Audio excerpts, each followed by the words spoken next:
Well, the mayoral debates were on, and Zohran Mamdani, he's still a front runner to be the next mayor of New York, but former New York Governor Andrew Cuomo is trying to catch him. He has said he'll take over New York if Mamdani wins, and he will, because he has no respect for him. He thinks he's a kid and he's going to knock him on his tuchus. So it is a balance, but you're going to have to be adversarial when you need to, but you want to cooperate to get good things done in this city, and you need federal help. And after the debate, Cuomo was with current Mayor Eric Adams at Madison Square Garden. Interesting. Have these old foes turned into friends to try to defeat Mamdani? And what's it going to mean if Mamdani does prevail? It's going to be, I've got to say, it's going to be good for me, possibly not good for New Yorkers. But what do you think will be the practical outcomes if Mamdani becomes mayor? Outside of renegotiating my rent with my landlord, putting that aside, look, we have a roadmap to what could happen with the city. It's called the 70s and the 80s, right?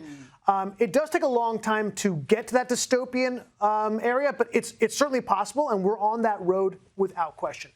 I'm not quite, look, I think the polling came out recently about what would happen in terms of if Silva dropped out of the race. Yeah. And it looks like it would actually almost be within the margin of error. Now, it would be very close, within 4 points. Now, I get 3 or 4 texts a day from the Silva campaign, and I keep texting back. I'm sure it goes out the ether, drop out, drop out, drop out, drop out, okay? And the truth is that, and I know your producers always tell me there won't be math on the show, but I'm still having to do a little bit of math here. 4% is the margin of error, right? And that would be where they would be if Silva drops out.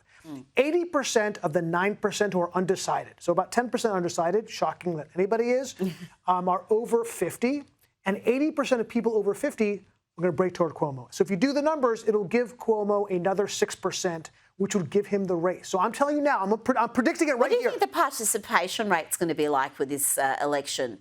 Because we've got Democrat on Democrat. I mean, it is a little bit depressing if you happen to be, I don't know, slightly sane and conservative in New York. It is a one-party system there. Well, there's like 15 of us. So, yeah. So, I mean, one of my favorite statistics about New York City is that Manhattan voted in a number for Biden and for Clinton at a higher number than Putin won his election. Geez, yeah. Okay, that says it all. That does say it all. How did the Jewish population feel? I know Mamdani famously has some Jewish supporters, but surely, given some of his commentary over the years and recent months, they must be terribly nervous.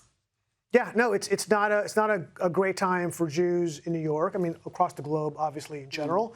But when we had the high holidays not that long ago, and Jews, you have to have armed security in front of every single synagogue in New York because the danger levels, the threat levels are so high. And in no small part, Mamdani is part of it. Mamdani just met and smiled and shook hands with an unindicted co-conspirator of the bombing of the World Trade Center in '93, smiling, grabbing his hand. This is what not just Jews, but New Yorkers in general have to deal with. He is an insane person, and the city will be insane to elect him. It is shocking to me, shocking he has this much support. Well, you're in Melbourne today, and the front page of today's Herald Sun newspaper was a story about anti-Semitism, about the Carlton Football Club's mascot storming out of a young fan's bar mitzvah after learning that he was raising money for wounded Israeli soldiers. He allegedly yelled, "I'm not doing this for effing Zios," and walked out. A source told the Herald Sun the man will not be working for Carlton again, but it's just another example of how much this has become normalised to be anti-Israel, anti-Zionist, and the lines are very much blurred with anti-Semitism there. Yeah, I didn't realize that he's so flush with money. He's got so many gigs, he can walk out of a gig and say no. I hope they didn't pay him, by the way, of course. But yeah, this is what we have to deal with on a daily basis around the world. And it's sick, it's disgusting, and I'm glad that we have friends who can help us with this. Ami Horowitz, thank you so much for your time. Always a pleasure.